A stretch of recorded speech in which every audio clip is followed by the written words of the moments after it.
नमस्कार, मैं हूं संतोष। सिटी न्यूज वैन की सांध्यकालीन समाचार सेवा में आपका स्वागत है। प्रस्तुत है आज की मुख्य खबरें। अंतर्राष्ट्रीय खिलाड़ियों सहित कलेक्टर एवं एसडीएम ने किया रक्तदान। बढ़ती महंगाई के विरोध में कांग्रेस ने निकाली शव यात्रा, चौराहे पर किया अंतिम संस्कार।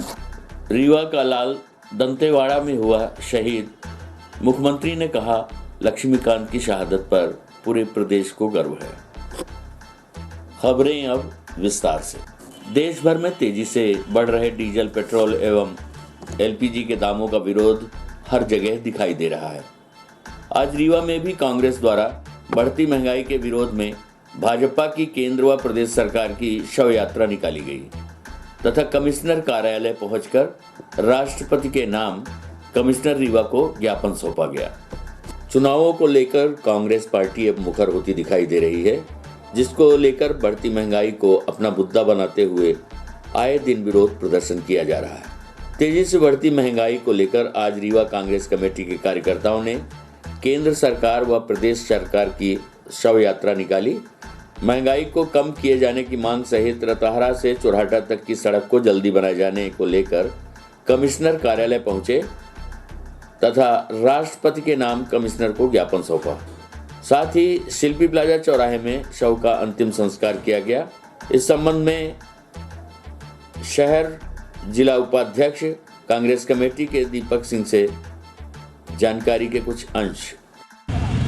आज हम लोग शव यात्रा इस निकम्मी बीजेपी सरकार के निकाले हैं, जिन्होंने लगातार पेट्रोल डीजल के दाम इतने ज़्यादा बढ़ रहे हैं। साथ ही साथ यदि आप देख रहे होंगे कि रसोई गैस के दाम 26 दिनों में 225 रुपए बढ़ चुके हैं। वही स्मृति ईरानी थी जब 400 रुपए गैस सिलेंडर का दाम कांग्रेस की सरकार में हुआ करता था, तब ये लोग चूड़ियां बजाते थे और अपने ऊपर सर के ऊपर गैस सिलेंडर लेके घूमा करते थे। अब स्मृति ईरानी तो फुल्की खाने में बिजी हैं, गोलगप्पे खाने में बिजी हैं, पर आम जन आज देख रहा है, ये टकटकी निगाहों से देख रहा है कि मोदी सरकार उनके लिए क्या करने वाली है। इस तरह का देश और इस तरह के जिस तरह का काम ये लोग महंगाई के दौर में आम जन की जिस तरह से कमर टूट गई है, आगे आने वाले टाइम में आज तो ये पुतला और ये शव यात्रा निकली है, आगे आने वाले टाइम में मोदी सरकार और आपकी शिवराज सिंह चौहान और इस नगर निगम के अंदर भाजपा की इसी तरह से चुनाव में अर्थियां निकलने वाली हैं। और मेरा रतहरा से चौराटा रोड आज तो रोड है ही नहीं है। मेरा निवेदन है आप मीडिया के माध्यम से भाजपा सरकार के खिलाफ 302 का मुकदमा दर्ज होना चाहिए, क्योंकि 20 सालों से ये रोडों का लगातार शोषण किया है और उसके बाद आज यदि आप देखें तो रोडों को इन्होंने मार दिया है, खा लिया है, रोडें खत्म हो चुकी हैं। और जिस तरह से इन लोगों ने रोडों को मारा है और 400 करोड़ों का गबन कर दिया है, ऐसी सरकारों के खिलाफ 302 का मुकदमा दर्ज होना चाहिए। रीवा के स्थानीय गंगोत्री मैरिज गार्डन में ज्ञान गंगा इकाई एवं केशव रक्तदाता क्लब द्वारा बृहद रक्तदान शिविर का आयोजन किया गया।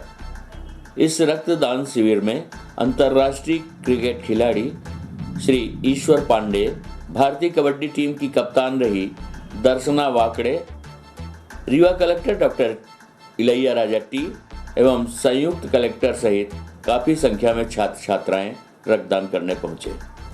हम आपको बता दें कि रक्तदान को महादान कहा गया है। रक्तदान करने से कई जिंदगियों को बचाया जा सकता है। कई बार ऐसा देखा जाता है कि ज़रूरतमंदों को रक्त की ज़रूरत होती है और उन्हें समय से रक्त नहीं मिल पाता, जिसके चलते कई लोगों की जान भी चली जाती है। रक्तदान की कमी को देखते हुए लगातार समय समय पर सामाजिक संस्थाओं द्वारा रक्तदान शिविर का आयोजन किया जाता है, जिससे समय पर ज़रूरतमंदों को रक्त मिल सके। इसी को देखते हुए गुरुवार को रीवा के स्थानीय गंगोत्री मैरिज गार्डन में केशव रक्तदाता क्लब द्वारा बृहद रक्तदान शिविर का आयोजन किया गया। अंतर्राष्ट्रीय क्रिकेट खिलाड़ी ईश्वर पांडे, भारतीय कबड्डी टीम की कप्तान रही दर्शना वाकड़े, संयुक्त कलेक्टर शैलेंद्र सिंह सहित काफ़ी संख्या में छात्र छात्राएं रक्तदान करने पहुंची और रक्तदान किया। साथ ही लोगों को ये संदेश भी दिया कि रक्तदान करना कितना ज़रूरी है। समय समय पर लोगों को रक्तदान करना चाहिए क्योंकि इससे कई जिंदगियों को बचाया जा सकता है। इस शिविर की आयोजनकर्ता ने कहा कि कई बार लोगों में भ्रांति होती है कि रक्तदान करने से शारीरिक समस्याएं आती हैं, लेकिन ये महज एक भ्रांति है, जबकि सभी को रक्तदान समय समय पर करते रहना चाहिए। रक्तदान से दूसरों की जिंदगी तो बचा ही सकते हैं, स्वयं का स्वास्थ्य भी अच्छा होता है।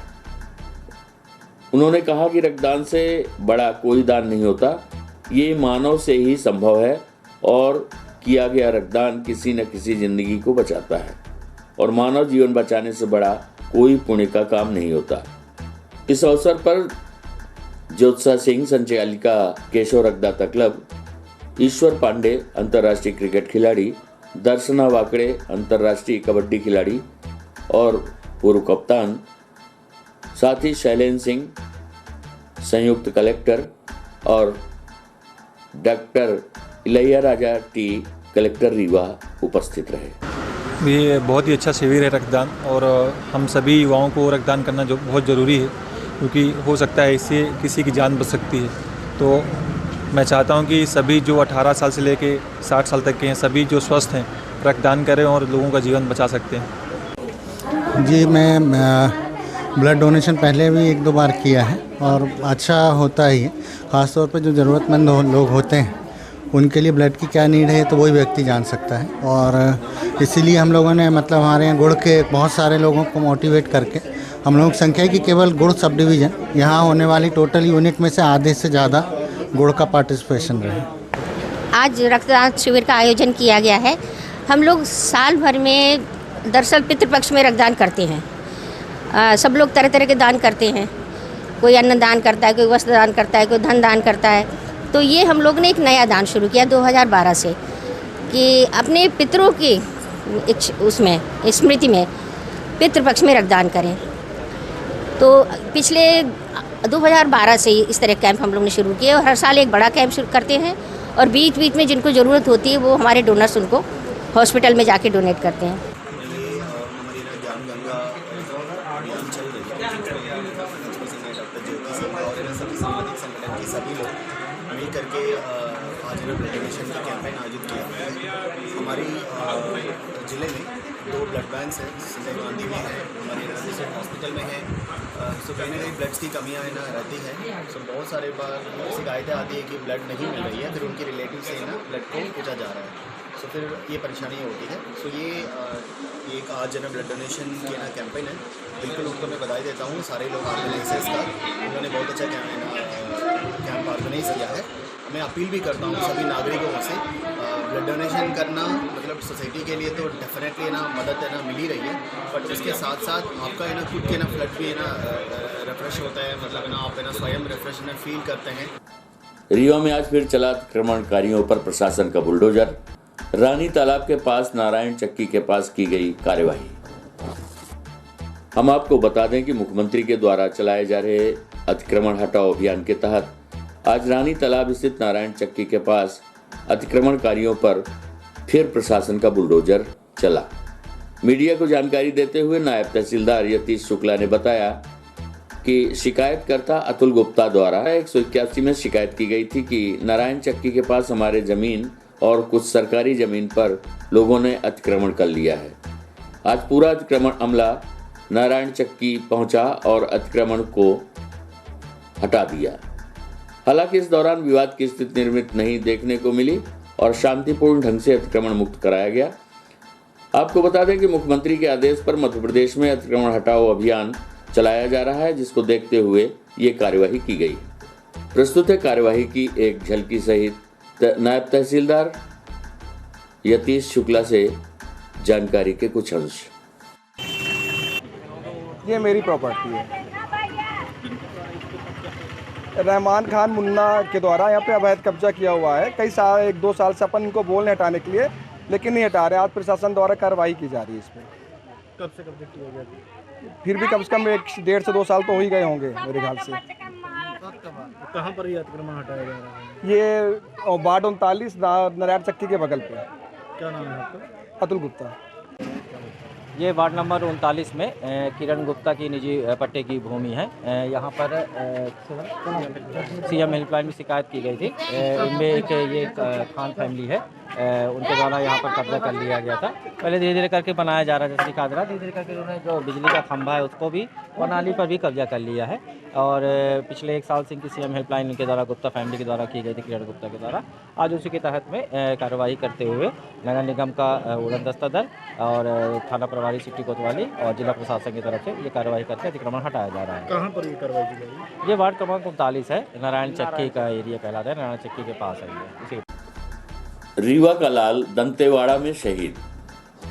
आज सुबह आईईडी ब्लास्ट में सीएएफ के जवान हेड कांस्टेबल श्री लक्ष्मीकांत द्विवेदी नक्सलियों के द्वारा प्लांटेड प्रेशर बम की चपेट में आने से शहीद हो गए।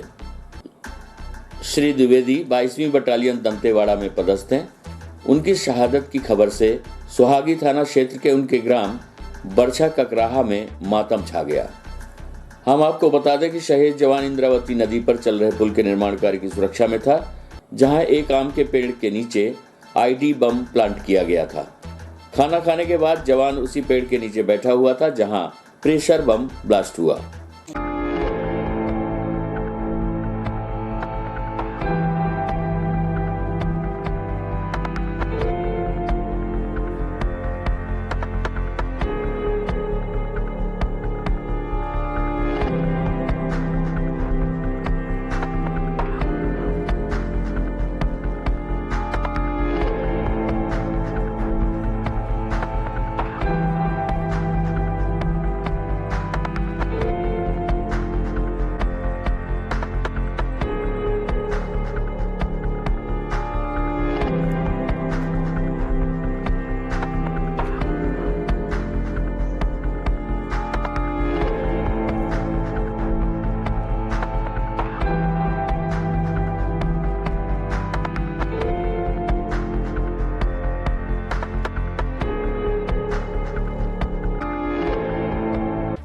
इस संबंध में मध्य प्रदेश के मुख्यमंत्री माननीय शिवराज सिंह चौहान ने शोक व्यक्त करते हुए कहा और ट्वीट किया कि उनकी शहादत पर मध्य प्रदेश को गर्व है तथा ईश्वर दिवंगत आत्मा को शांति प्रदान करे और उनके परिजनों को संबल प्रदान करे। इस संबंध में आपको बता दें कि शहीद के घर के आसपास के गांव के लोग उनके गांव पहुंचने लगे। साथ ही नायब तहसीलदार भी शहीद के घर पहुंच गए हैं। फिलहाल ये आशंका जताई जा रही है कि आज देर रात या कल सुबह तक शहीद का पार्थिव शरीर उनके गृहग्राम पहुंचेगा।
महाशिवरात्रि के अवसर पर विगत वर्षों की भांति इस वर्ष भी भगवान भोलेनाथ की भव्य बारात वेंकट रोड रीवा स्थित बैजू धर्मशाला के प्रांगण से दिनांक 11 मार्च को सुबह 9 बजे निकाली जाएगी। ये बारात शिव बारात आयोजन एवं जन कल्याण समिति द्वारा निकाली जाएगी। आपको बता दें कि भोलेनाथ की बारात बैजू धर्मशाला से प्रारंभ होकर वेंकट रोड, खन्ना चौराहा, स्टेचू चौराहा, साईं मंदिर, चक्रधर सिटी, शिल्पी प्लाजा, स्वागत भवन और प्रकाश चौराहा तथा सिंधी चौराहा होते हुए पचमठा आश्रम पहुंचेगी।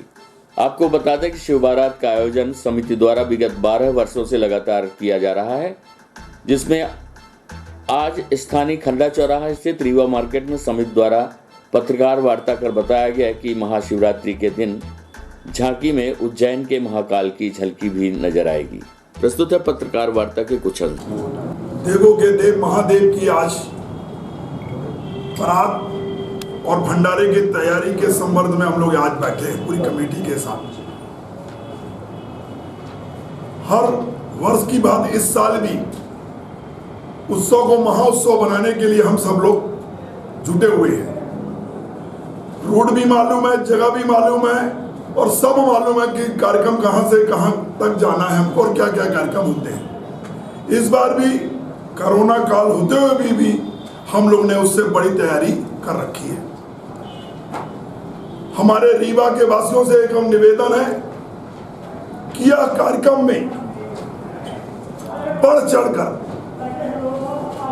इस कार्यक्रम को बढ़ चढ़कर आप हिस्सा लें। भगवान क्या चाहता है? दया और कुछ नहीं चाहता। हम आपसे कोई राजनीतिक वोट नहीं मांगना चाहते, बस भगवान की कृपा करिए आप सब लोग इस कार्यक्रम में पहुंचे और हमारी मेहनत का आनंद लें। और उस देखिए हम लोग की जितनी टीम है, हम लोग कैसे मेहनत कर रहे हैं, 3 महीने से लगे हैं इस कार्यक्रम को सफल बनाने के लिए। हमारे साथ में हमारे कमलेश भैया, बड़े भैया सुनील अग्रवाल जी, प्रतीक मिश्रा जी, हमारे बंसी भैया, मनोज भैया और अब हमारे बिश्नोई साहब तो है, लवकुश मामा जी, हमारे कृष्ण मुरारी सर और सुमित जी और लवकुश भैया और अजय दामकार जी हैं। आपको रूट भी मालूम है, जगह भी मालूम है। हम रीवा की जनता से एक अपील करना चाहते हैं, इस उत्सव को महाउत्सव बनाया जाए। इस बार क्या विशेष रहेगा? बहुत विशेष रहेगा। सृष्टि की रचयिता का कार्यक्रम है। सृष्टि के रचयिता जिसने सृष्टि बनाई है उसकी उनकी बारात और भंडारे का प्रसाद लेने के लिए अपन को आना ही पड़ेगा। ये भगवान का आह्वान है। इस बार जो कार्यक्रम जो बनाया जा रहा है अद्भुत तरीके से सिखाया जा रहा है। जो भी झांकियां चलेगी अद्भुत, आपको निरंजन मतलब लगेगा कि क्या लग के कहां से आ रहा है, दिल्ली से कोई सच के आ रहा है, कोई कहां से आ रहा है, ऐसे रूप आएंगे इस बार। और इस बार जो बारात का विशेष जो रहेगा, जो महाकाल बन के आ रहे हैं, उज्जैन से आ रहे हैं, इस बार बहुत बड़े महाकाल बन के आ रहे हैं और रथ में बन के चलेंगे और भव्य मूर्ति का कारण केंद्र वही बनेगा। वहीं पर आपको आरती और दर्शन करना है। बस यही कार्यक्रम को आगे बढ़ते जाएंगे। कोरोना चल रहा है, उसको लेकर क्या इंतजाम किए जाए? पूरा कोरोना के साथ अपन ने सैनिटाइजर, मास्क का और दूरी का अपन ने किया है। और ढोल और नगाड़े का जो उत्सव होता है, डांस होता है, इस बार थोड़ा कम करेंगे अपन। विवाह स्थल पे किस तरह की तैयारियां रहेंगी? सांस्कृतिक कार्यक्रम रहेंगे। मेरठ से लोग आ रहे हैं, दिल्ली से आ रहे हैं, कई वृंदावन से भी लोग आ रहे हैं और बड़ा बेहतर सांस्कृतिक कार्यक्रम होगा। और इस बार जो जगह थी अपने पास, इससे दुगनी और तिगनी जगह मिल गई है, तो पंडाल लगाने में कोई दिक्कत नहीं होगी और इस बार कोई भी धक्का मुक्की इस बार और बिल्कुल नहीं हो पाएगी। जैसा कि रिवर फ्रंट का निर्माण चल रहा है, तो वहाँ जगह क्या पर्याप्त है? हाँ, पर्याप्त है। कोई बड़ा सुविधा के साथ उन्होंने काम हमारे बना दिया, जैसा उन्होंने कहा और वैसे ही उन्होंने हमारे साथ किया। पूरी जगह समतल हो चुकी है और इतना आनंद आएगा इस बार, मत पूछे कितना आनंद आएगा, मैं नहीं बोल सकता। बस भगवान के इस कार्यक्रम में सभी लोग अपना कार्य छोड़कर एक दिन के लिए आप लोग पधारे। हमारे एक मित्र है अजय दामकार जी, मैं बोलूं तो तुम कहाँ जा रहे हो, मुझे नहीं बताते थे, पर मुझे पता चला कोठी कंपाउंड में वो 24 घंटे वो जगते रहते, रात को तो रात ही करते हैं। तो महाशिवरात्रि जो होती है उस दिन सोया नहीं जाता, जगा जाता है। इसलिए सो भोले बाबा के दिन उस दिन लोग आप पधारिए और इसका आनंद लीजिए और आशीर्वाद लीजिए। 35 वर्षों से भंडारा हो रहा है और लगभग बारात 11 से 12वीं बारात ये हमारी होगी, हमारे पूरे सहपाठियों के साथ। ये कोई मनीष गुप्ता का कार्यक्रम नहीं है, ये पूरा रीवा वासियों का कार्यक्रम है, पूरे मध्य प्रदेश का कार्यक्रम है। इस बात को लिया जाए। आज की खबरों में बस इतना ही। हम कल पुनः उपस्थित होंगे कुछ नई खबरों के साथ। तब तक के लिए हमें इजाजत दीजिए। नमस्कार।